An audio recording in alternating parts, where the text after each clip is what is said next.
మీ business ఏదైనా మీ ఊర్లో promotion చేయాలంటే అది సుమన్ టీవీతోనే సాధ్యం. ఇప్పుడే సంప్రదించండి. ఇలాంటి టెయింటెడ్ ఆఫీసర్స్ ఒక్క నిమిషం కూడా ఉండడానికి వీల్లేదు. ఒకటి, ఎవరైతే దీనికి అయ్యారో వాళ్ళందరిపైన కేసులు పెట్టాలి, సిబిఐకి ఇవ్వాలి, వీళ్ళని శిక్షించాలి, సివియర్ గా కూడా శిక్షించాలి. ఇది తెలియకుండా జరిగిన టెక్నికల్ పాయింట్ కాదు, తెలిసి డెలిబరేట్ గా పిల్లల జీవితాలతో ఆడుకున్న దుర్మార్గుల కథ.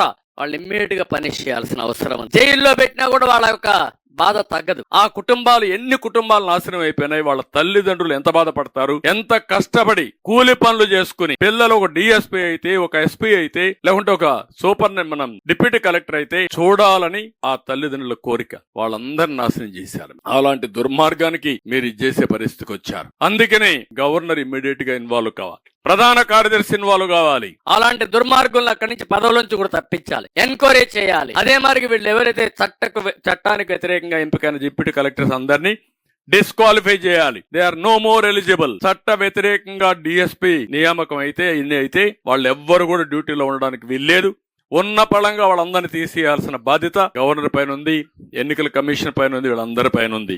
ఈ రోజు మీరు చూస్తే 11:30 గంటలకు జడ్జిమెంట్ వచ్చింది, 3:30 గంటలకు కాపీ అప్లోడ్ చేశారు. మనకందరికి ఎప్పుడున్న జడ్జిమెంట్ వస్తే సాయంత్రం కాపీ వస్తుంది, లేకుంటే నెక్స్ట్ డే కూడా వస్తాయి. 12:30కే మేము సుప్రీంకోర్టుకు పోతా ఉన్నారంటే వీళ్ళు డబ్బులు చడగతారని. అంటే ఏంటి అక్రమార్కులు ఎంత బరిదెగించిపోయారంటే ఇష్టానుసారంగా తయారయ్యే పరిస్థితులు వచ్చారు. రెండోది, ఎక్కడైనా సరే మీరు ఎగ్జామ్స్ చూడండి, మెయిన్ లో ఎన్ని వస్తాయి, ఇంటర్వ్యూలు ఎన్ని వస్తాయి అని పబ్లిసైజ్ చేసేస్తారు, సర్వీస్ కమిషన్ యూనియన్ గాని స్టేట్ గాని. ఇక్కడ మొత్తం చేసే పరిస్థితులు లేదు. దాపరికం ఎందుకు?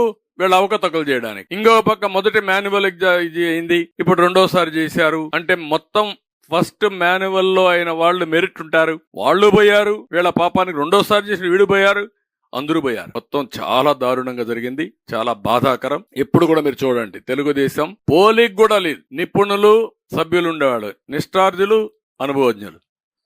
ఈయన బంధువులు, వైసీపీ నేతలు, అవినీతి. పరీక్ష నిర్వహణ ఎవ్రీవేర్ ట్రాన్స్పరెంట్. అక్రమాల పర్వం. ఖాళీలు గుర్తించి ఎప్పటికప్పుడు భర్తీ చేస్తే 3 నెలల తర్వాత, లేకపోతే వీళ్ళ ఇష్ట ప్రకారం ఎన్నికల ముందు చేసే పరిస్థితికి వచ్చారు. మెయిన్స్, ఇంటర్వ్యూ మార్కులు ఎక్కడికక్కడ ప్రకటించాం. ఇక్కడ అభ్యర్థులు కోరినా ఇవ్వలేదు. అదే మరి 5 ఏళ్లలో ఒక్క ఆరోపణ రాదు. 5 ఏళ్లు కాదు, 22 సంవత్సరాలు తెలుగుదేశం పార్టీ హయాంలో సర్వీస్ కమిషన్ లో ఎక్కడ కూడా ఒక్క ఆరోపణ లేకుండా ఒక పద్ధతి ప్రకారం రిక్రూట్ చేసిన పార్టీ తెలుగుదేశం పార్టీ. ఈయన పెద్ద ఎత్తున అక్రమాలు, నిరుద్యోగులకు ప్రభుత్వంపై పూర్తిగా నమ్మకం పోయే పరిస్థితి ఈ రోజు చూస్తా ఉంటే ఎక్కడికక్కడ ప్రభుత్వం ఇష్టానుసారం. ఒకప్పుడు ఏది జరిగినా ట్రాన్స్పరెంట్ గా, నేను నాకు బాగా జ్ఞాపకం, టీచర్ ఉద్యోగాలు కూడా నేను చాలా ట్రాన్స్పరెంట్ గా చేశాను. ఎందుకంటే ఎక్కడైనా సరే కొంతమంది కావాలని మార్కులు వేసుకుంటే నష్టపోతారనే ఉద్దేశంతో ఇవన్నీ కూడా చాలా ఉద్యోగాల్ని గ్రూప్ 1 సర్వీస్ గానీ, గ్రూప్ 2 గానీ, ఇంకా మిగిలిన ఉద్యోగాలు కూడా సర్వీస్ కమిషన్ కి అప్పచెప్పాం. సర్వీస్ కమిషన్ అంటే పారదర్శకంగా చేస్తుంది, నీతి నిజాయితీ చేస్తుంది, అవకతవకలు ఉండవు, వాళ్ళకంతా ఎక్స్పర్టైజ్ ఉందనే ఉద్దేశంతో అప్పచెప్తే వీళ్ళు ఇష్ట ప్రకారం చేసే పరిస్థితికి వచ్చారు. ఇప్పుడు నేను ఒకటి అడుగుతున్నా, ఈ ఇద్దరు గ్రేట్ పీపుల్. సుమన్ టీవీలో మీ పర్సనల్ అండ్ బిజినెస్ ప్రమోషన్స్ కోసం కింది నెంబర్ కి కాంటాక్ట్ చేయండి.